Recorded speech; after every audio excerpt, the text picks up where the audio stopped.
ராமருக்கு இங்க வடுவூர்ல ஒரு கோவில் இருக்கு. இதோ சென்னை பக்கத்துல மதுராந்தகத்தில் ஏரிகாத்த ராமனாக இருக்கின்றார். தஞ்சையாவூர் புன்னைநல்லூரில் ராமனாக இருக்கின்றார். புள்ளம்பூதங்குடி திருவெள்ளியங்குடியில் கோலவில் ராமன் வல்வில் ராமனாக இருக்கின்றார்.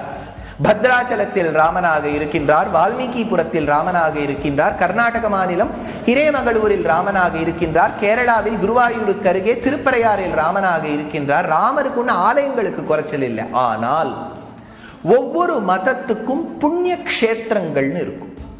இப்போ ஒரு கிறிஸ்துவரை போய் கேட்டேன்னா பெத்லஹேம், ஜெருசலேம் போன்ற நகரங்கள் இயேசு கிறிஸ்துவோடு சம்பந்தம் பெற்றிருப்பதால் அவ்வளவு புனிதமானது. ஒரு இஸ்லாத்தை கடைபிடிக்கக்கூடிய ஒரு இஸ்லாமியர் இடத்தில் சென்றால் மக்கா மதீனா போன்ற க்ஷேத்திரங்கள் அவ்வளவு புனிதமானது. சனாதன தர்மத்தை, இந்து மதத்தை கடைபிடிக்கக்கூடிய ஒவ்வொரு தமிழனுக்கும் ஆழ்வார் பாசுரங்களையும் அகநானூரையும் புறநானூரையும் அகத்தியத்தையும் சிலப்பதிகாரத்தையும் நாயன்மார்களின் ஈரச்சொற்களையும் நாவில் தாங்கிக் கொண்டிருக்கக்கூடிய ஒரு ஆத்திக தமிழகனுக்கும் அயோத்தியாங்கிறது அவ்வளவு முக்கியம். அன்னு சராச்சரங்களை வைகுந்தத்தேற்றி அடலர் பகையேறி அசுரர் தம்மை வென்று என்பது ஆழ்வாருடைய கூற்று.